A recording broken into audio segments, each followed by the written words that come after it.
We're back with Lockpick Lawyer. I almost messed up and I was like, let's go. Okay, wait, actually, okay, let's start up. All right, this is a quick video. This one's really scratched. Okay. Unpickable locks from Stuff Made Here. Never heard of them, but I'm assuming that's the brand. Okay. This is the Lockpicking Lawyer, and the video you're about to watch is the culmination of a series of events that started about 6 months ago. That's when Shane, at the excellent YouTube channel Stuff Made Here, posted a video build of an unpickable lock. That video, which I will link below, also challenged me to open it. I obviously accepted because the lock is here, but Shane wanted to improve his design first. And by improve... So someone took it, tried to make it even more difficult. Okay. He seems to have meant completely redesigned from the ground up. Okay. Because what I received was the original lock and a second lock which bore no internal resemblance to the first. So he pretty much made a brand new, okay. Let me get my notes out so I could slip in McDonald's, huh? Cool collab idea, yeah. Let me just completely rearrange an entire lock system. And I have to say, I had a great time with these because both mechanisms are, to the best of my knowledge, completely original and, in my opinion, quite good. Okay. Fortunately for me, though, Shane doesn't have a lot of experience with lock defeat methods, so there were a few minor oversights that I was able to exploit. However, each of the issues I found can be fixed with very little effort, which would result in formidable lock designs. Before we pick these, I want to explain what I'm going to do so my actions don't look too cryptic. That will require some reference to the internals, but if you want a detailed look at what's inside, you need to check out the Stuff Made Here YouTube channel, and all the appropriate links are below. The first lock, this one, looks something like this on the inside. It looks like a pretty cool Pokemon. Okay, continue. When you insert the key, the pins in contact with the key will lift these upper pins that are shown in gold. Those pins then lock into place and rotate until they're in contact with this fin. There are gates in the fin and... He's really breaking this down. This is kind of cool. Okay, very nice. Only if these upper pins are in the correct position will they pass through. Notably, however, when that test phase occurs, when those upper pins encounter the fins, they are no longer in contact with the key pins. Right. That's what makes this unpickable in theory. Okay. What I'm going to do is lift all of the upper pins as far as they will go, lock them in place, rotate them until they're in contact with the fin, and then drop them down until they fall into their gates. Oh, so the other one just does it like at the correct point, but this one he's saying he's forcing it to lock into. Oh, okay, all right. I like his explanation. It's soothing. It's really understandable too, because I'm like, oh, okay, that makes sense. Okay. It usually takes a few attempts for it to work, but the method seems to be reliable. So this is the brand name one. This is not the custom-made one. The second lock is even more complex than the first. Ooh. It actually has two cores attached with an internal connecting rod. If we look at the back, we can see the bottom core, the top core, and a connecting rod. The shear line that matters is the one on the upper core, which we can't access to tension. Right. It's behind this area. Which is smart, which you think would be more difficult. Okay. They're both entirely custom made by a YouTuber. Oh, I thought one was from a company and one he edited like fresh out of the gate. Of the lock. By the time that upper core actually turns, the bottom core is offset by about 45 degrees, which means you can't move the pins. That's why this lock is, at least in theory, unpickable. Right. Put differently, when you can access the pins, you can't tension the lock, and when you can tension it, you can't access the pins. Okay. I'm going to try to get around that by inserting a thin piece of metal between the door and the lock housing. Okay, but assuming this is on like a door itself or something, you wouldn't be able to do this part, correct? Then slide it up until we're over the top of that upper core, and then pull down, which should tension the upper core. Once that happens, I should be able to pick this as I would a normal lock.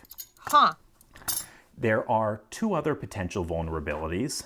The first arises from a combination of this core rotating 45 degrees in either direction until it seizes up, and the tailpiece being misclocked by about 45 degrees.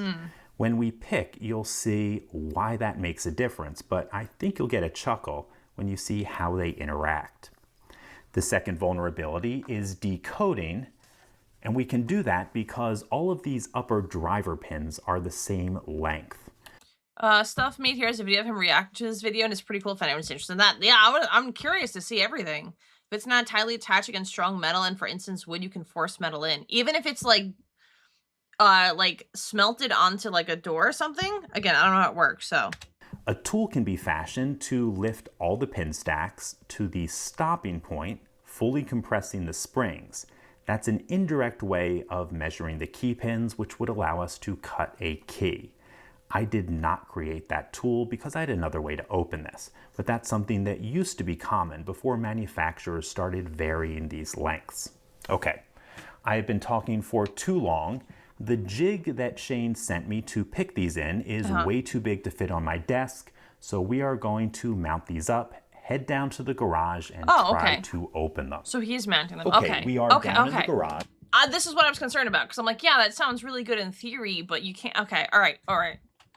Both locks are mounted in this mock door, and the frame is secured to my workbench.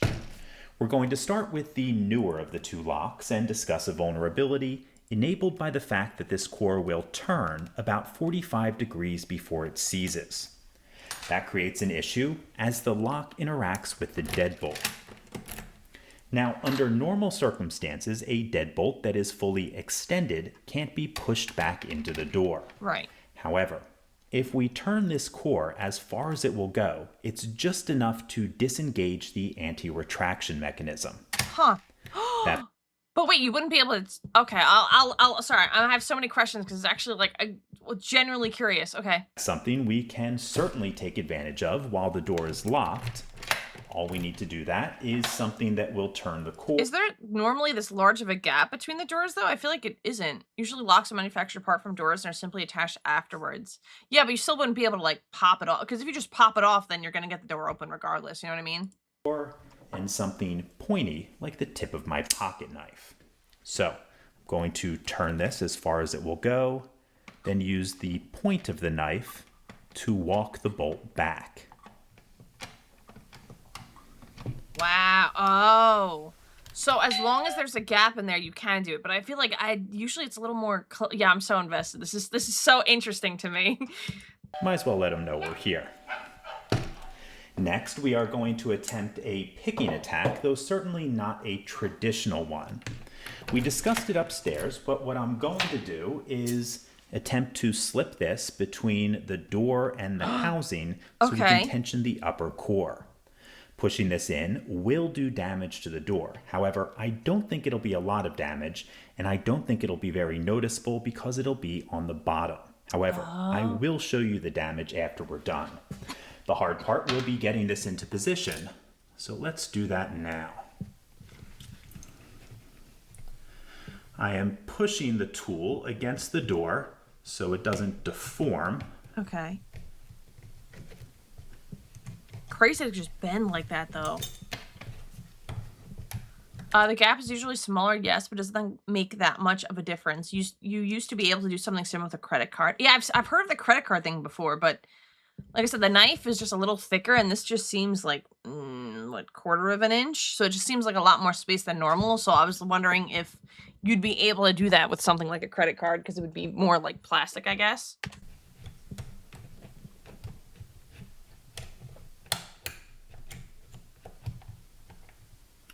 Okay, I might have it, but the only way to be sure is to pull on these pliers and see if the pins are binding. There we go. Click out of 1. Little click on 2. Nothing on 3. I don't even hear the clicks. What kind of hearing does he have? Hello? You don't care about the credit card? Probably. You probably could just get a thin piece of plastic too. Or use like an old ID card, or, you know, there's or just fold up paper enough. I'm assuming, as long as it has some kind of like friction. Oh, he feels the clicks. Okay, I was like, I don't hear anything.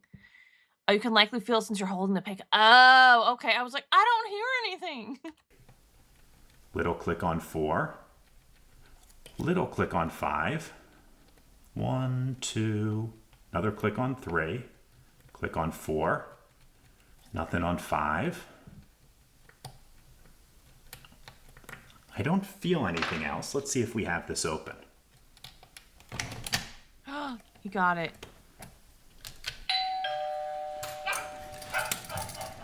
So his dog's barking in the background. Okay, now let's work Cute. on the older lock. Once again, Okay. I discussed the theory of what we're going to be doing while we were upstairs. However, it's a little bit harder in practice. First, we need to lock it. You know what? You know what you can't pick? If you put a chair up against the door. Yeah, no one's getting in that way. Good old reliable chair. Okay, I'm going to use this pick to lift all the pins to their highest position. Wow. Just like that, huh?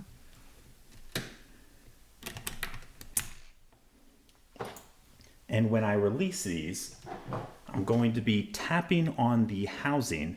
Wait, is he using the actual key or is he just using a random key? Wouldn't it not work? It's nice of him to ring the doorbell to tell the cats you broke into their house.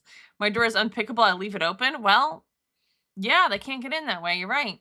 They can't pick the lock if it's just not there. With this mallet, it allows for a little bit more control as the pins come down, and it increases the chances of success from about 1 in every 10 Chair works unless the door opens out, then you just look dumb. Put the chair on the other side, Dolphins. Go outside, put it on the outside. Then you can't get out. Stonks. times to 1 in every 2 or 3. Ain't no way. I think we've got it. But again, it looks like he has the key, so couldn't he have just turned the key? That's what confused me. Isn't he just using the key? Joke's saying I don't leave anyway. Yeah, you can't leave.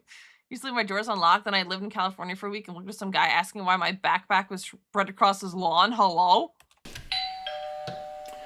Okay, Love you. folks, let's bring all this stuff back upstairs. No, that's a blank key? Oh, okay. I was like, it fit perfectly in the thing, so I was really confused. We'll show you the damage underneath, and we will sum everything up. Okay, folks, we are back upstairs, and I'm going to briefly address how to thought he was fix using each one of of the these. exploits I demonstrated. But first, let's take a look at the damage to the door. It's certainly noticeable once the lock is removed, though much of the damage is covered by the lock, and the part that isn't is probably obscured because it's underneath the bulky housing. Yeah, I wouldn't notice that. Frankly, even if I saw that, I'd probably attribute it to sloppy installation and not to an attack. Unless you're sometimes just like a little bit crazy like me and you notice things that are like really random, like, oh, this spot has been here since it was renovated, and it just bothers me every day. But yeah, anyway. While we're looking at the door, note that Shane welded both of the hinge pins, probably to stop me from popping the pins and declaring victory. And I've got to say, he did the right thing because I definitely would have done that. Just take off the hinges of the door is crazy. Moving on to the locks, the issue with the first lock can be fixed easily by decreasing the angle of the fins so there's no slope for them to rest on. Frankly, a reverse rake would probably be advisable. With the second lock, the first exploit can be fixed with a slight modification to this moving tailpiece, reclocking that cutout by about 45 degrees. There are about a dozen ways to fix the picking exploit and deny access to the back of the lock, but when I told Shane about it, he precision machined a back cover, which is probably the most expensive solution, but certainly one that works. Yeah, well, if you're going to have something that locks your house so you feel safe, 100%, worth every penny. So, I hope you all enjoyed this. Shane, excellent That work was so on these cool. locks, and thank you so much for sending them my way.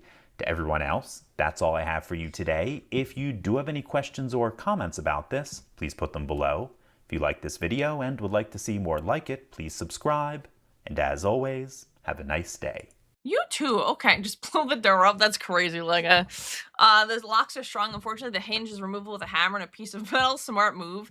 Yeah, honestly, the more I think about it, wouldn't it just be easier to, like, I would never do it, obviously, but, like, break a window. Thank you so much for watching. If you enjoyed the content, please consider liking and subscribing. If you have any recommendations for future videos, please feel free to leave them in the comments below.